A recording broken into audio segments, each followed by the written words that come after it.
Continuo discreto o discreto continuo es la dicotomía que vertebra hoy los contenidos que vamos a ofrecer aquí. Es una dicotomía relativa a las estrategias de los artistas a la hora de plantear el sonido de sus instalaciones, es decir, los artistas, las artistas que de pronto deciden que la obra tiene un principio y un final en cuanto a lo que suena, o por el contrario, es un sonido infinito. No es una categoría en sí misma, por supuesto, ni reviste ninguna escala de valor. Se trata más bien de aludir a ciertas metodologías que, por supuesto, tienen consecuencias en lo que la obra aporta. Diríamos, en términos generales, que la creación de sonidos sin principio ni fin suponen el empleo de una tecnología que permite la generación continua de ese sonido, continuada en el tiempo, sea a partir de pequeñas células que se transforman y superponen entre sí, o bien mediante recursos técnicos, mientras que el uso de una secuencia de sonidos grabados da en general, y cerrados por supuesto, da en general como resultado obras con un principio y un final que se reproducen en bucle. Los ejemplos que seguirán avalan estas apreciaciones y aportan más matices a la cuestión. En la obra de Alvin Lucier, Música en un largo alambre fino, nos encontramos con una idea típica de esta exposición, en donde hay una interacción entre un campo magnético y una frecuencia y amplitud de un generador que provoca vibraciones que son audibles a la vez que visibles. Es decir, es el juego de la transferencia de energías, de transferencia de lo que se oye y de lo que se ve, y por descontado también la experiencia en el espacio del propio espectador, puesto que al modificarse la frecuencia y la amplitud de ese generador también se producen fenómenos sonoros audibles y visibles.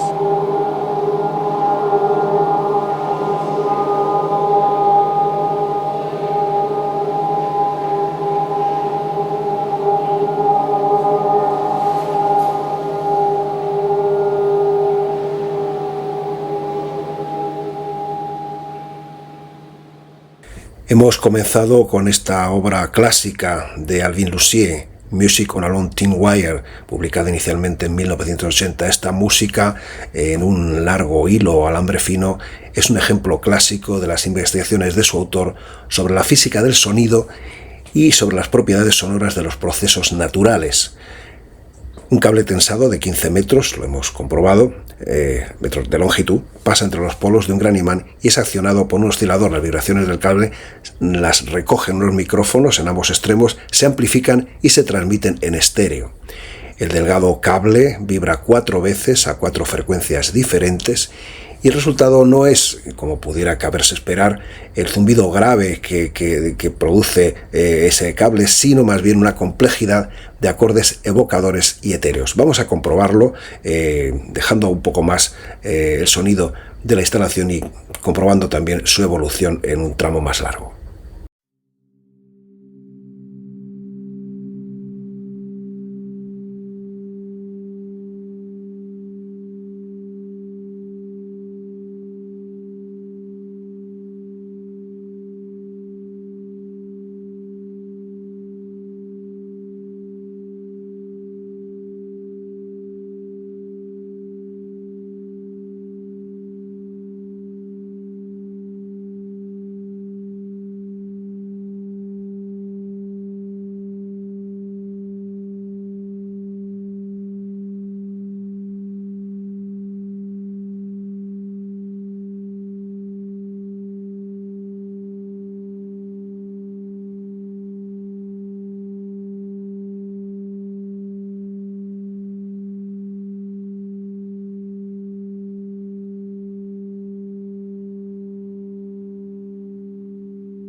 Con la obra de Alvin Lucier estábamos en la primera parte de nuestra dicotomía de hoy, continuo-discreto. Era evidentemente una obra con sonido continuo, aunque se transformaba en el tiempo, claro está, pero no tenía principio ni fin. Y algo parecido ocurre con los trabajos del artista que nos va a ocupar a continuación, el compositor Brian Eno. Él decía, por ejemplo, en el encarte de este disco, que lo es de sus distintas músicas para instalaciones, que él quisiera hacer experiencias de escucha que fuesen como estar a la orilla de un río, es decir, algo va cambiando un poco, algo más, pero hay un continuo y ese continuo permanece.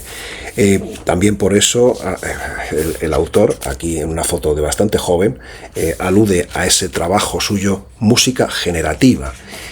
Y en lo que sigue, el propio autor expone su modo de hacer, en el que evidencia ese aspecto de sonido continuo casi infinito que suele emplear. Recogemos para ello un fragmento de lo expuesto por Brian Eno en la Biblioteca Británica de Londres en 2018.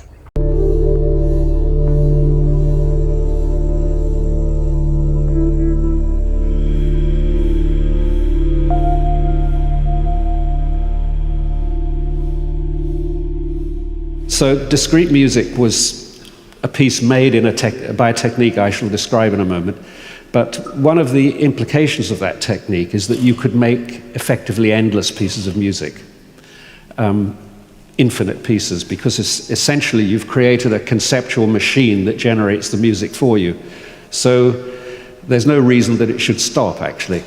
And when I released discrete music as a record, I tried to acknowledge that fact by making the very longest piece that I could get onto one side of a vinyl album, which I think was 30 minutes and 31 seconds at the time. And that's the length of that piece. But I intended to imply that this could have been longer if records would have allowed it. It was only when I started making installations that I realized that here was a place that I could make infinitely long pieces of music. It starts with a simple melody. Let's say that goes boom doom da, boom doom da, boom doom da. Okay, something like that. Now, I superimpose on top of that another simple melody, but this simple melody repeats at a different interval. So now, as you can see, they're going out of phase with each other. But in fact, of course, when things go out of phase with each other, it's not just two things that add together. It's like when you mix red and yellow, you don't just get red and yellow, you get something different, which is called orange. So I've tried to acknowledge that by doing this. So where they overlap, something different happens. And of course, this is what we find in music as well. There's a difference between two single notes and a chord. We don't hear two single notes, we hear a chord. So in this instance, I've superimposed yet another melody, a third melody. So you can start to see here that there's a certain complexity growing into this thing. Even though every element within is repetitive, the combinations of them are always unique. And in fact, in this particular instance, I worked out, since these are very incommensurable periods of time, these three cycles here, it would take about 44,000 seconds before this whole thing repeated. Well, that's quite a long time. It's not exactly infinite, but it's not bad. However, I wanted it to be exactly infinite. So I thought, in fact, what happens is that I don't just have a melody repeating, I have certain characteristics of the sound changing as well. Timbral characteristics, you know, the difference between and for example. In discrete music, you get the same sound filtered to sometimes sound like an oboe, sometimes like a bassoon, sometimes like something that doesn't have a name. So here I've tried to represent this timbral change here. So literally the color of the sound is changing as we go along. And then the second sound, of course, is doing the same thing. That's also changing, and it's changing asynchronously with the first one. And then the third one is also changing. So now we're getting a much more complex and interesting picture. So again, if you move through that, you don't see repetition in the combinations. And this would take very, very long time to ever repeat identically. I mean, it could be in the geological eras, really. The Holocene be followed by the Eocene. Then it occurred to me that I wanted to do something that was a little bit more like what happens in evolution, where gene patterns are constantly combining, but some of them are very much more successful than others. This is just a little bit of that long patterning process.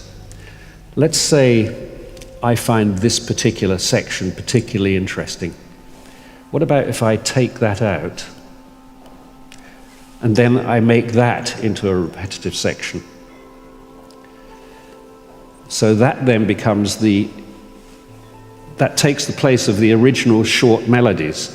And now we have a cluster. This was the technique I used on Music for Airports that followed discrete music, where I was working over, I called this process chunking up. It's something I think that happens in evolution quite often, but I don't know if they call it chunking up.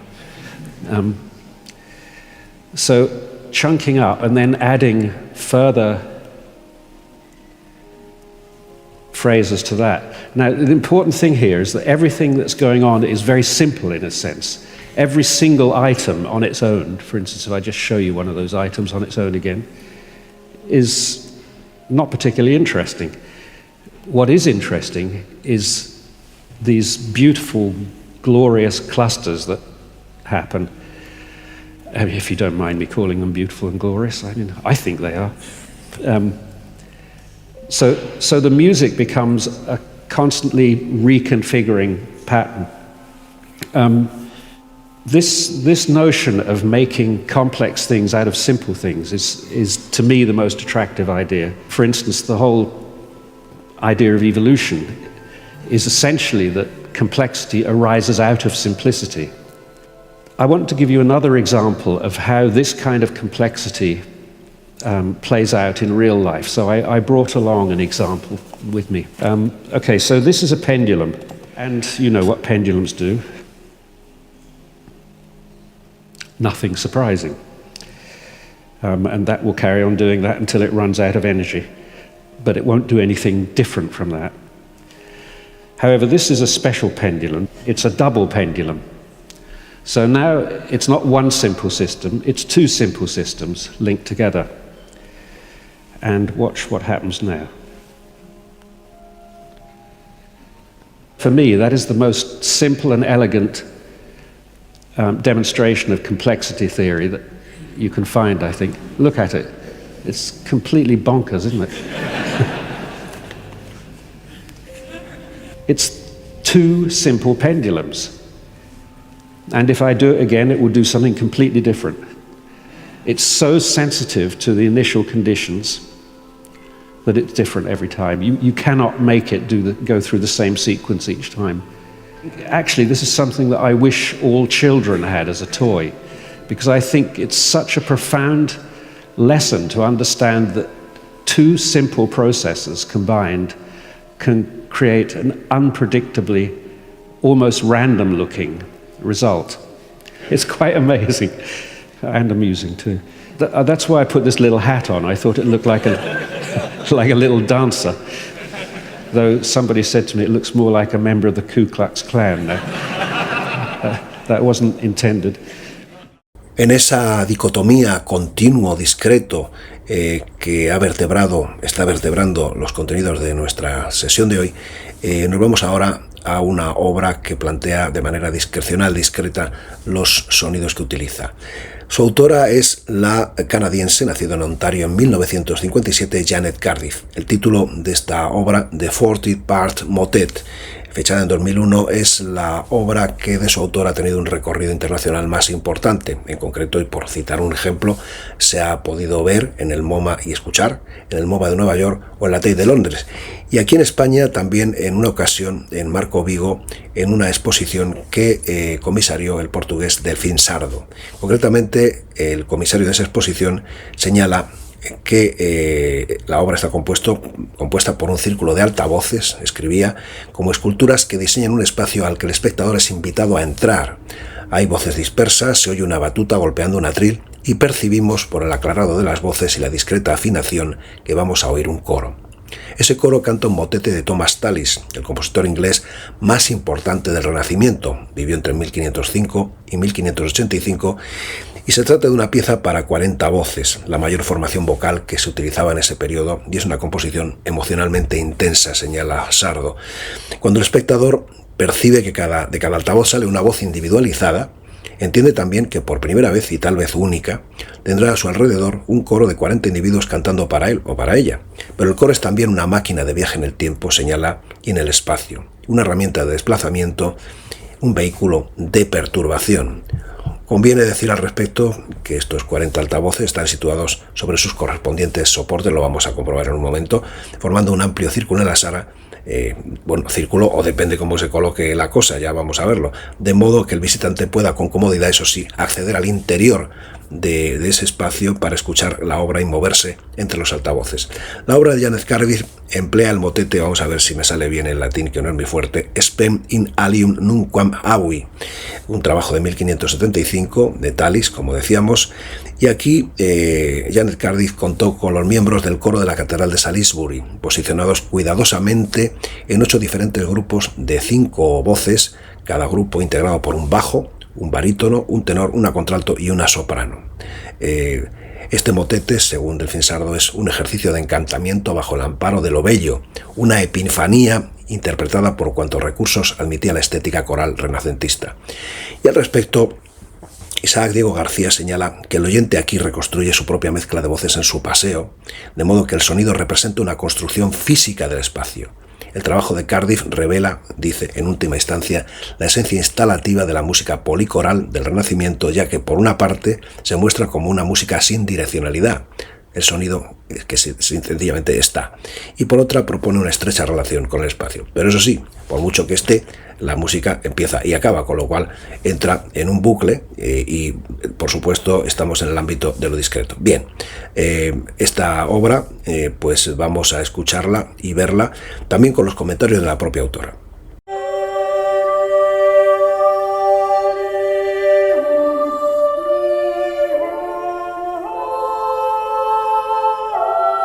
The 40-part motet is an audio installation that consists of 40 speakers, and out of every single speaker is a singer's voice.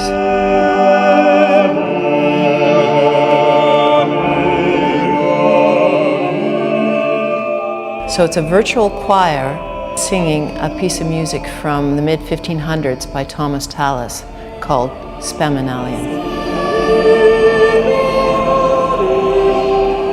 I was attracted to the piece of music because of the complexity of it, being 40 different harmonies, the emotional beauty of it. I saw it as a sculpture, so that when you walk into the space, the sound is so three-dimensional for you that it's like walking into a piece of music. The composition is composed of 8 different choirs. You'll see speakers grouped together, and each choir grouping is bass, baritone, alto, tenor, and soprano. People might hear a sound and a voice coming from their right, and then they'll hear the music move over to the left, and then back and forth. And sometimes I imagine it's almost like ripples in a river, how the sound moves.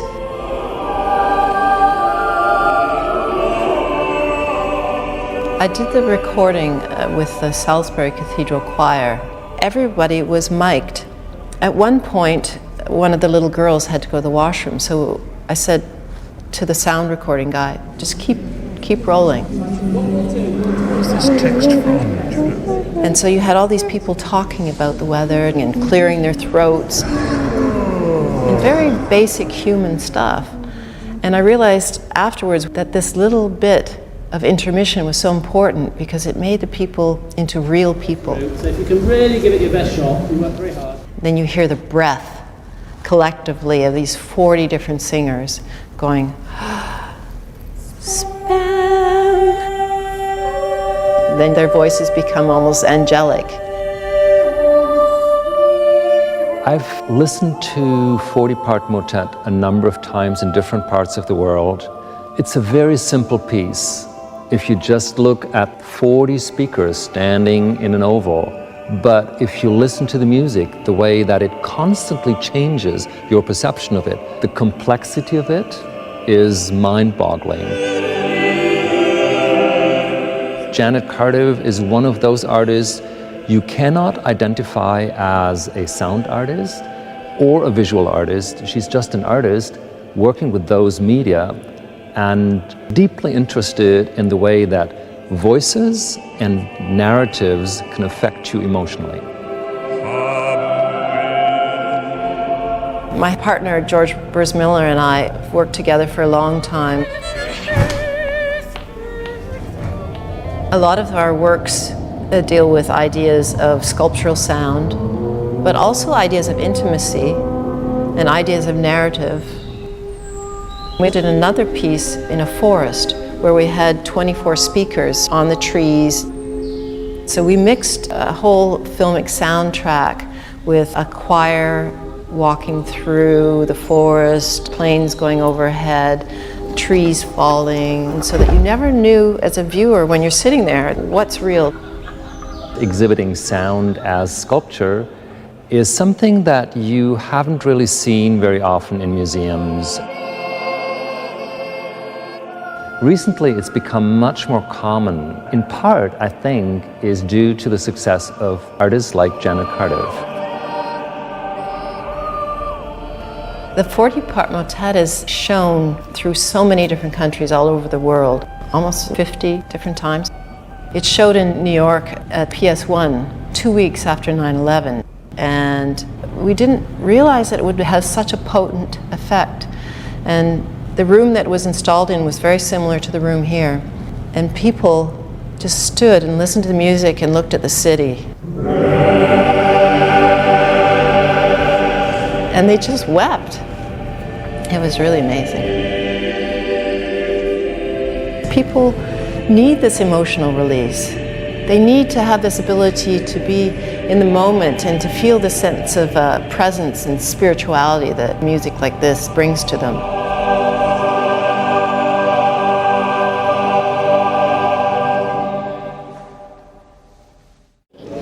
The last bar and the first bar, and then that first one on the last page. We always get that wrong. What do we do? There was a bit We'll get it right. This bit here, yeah.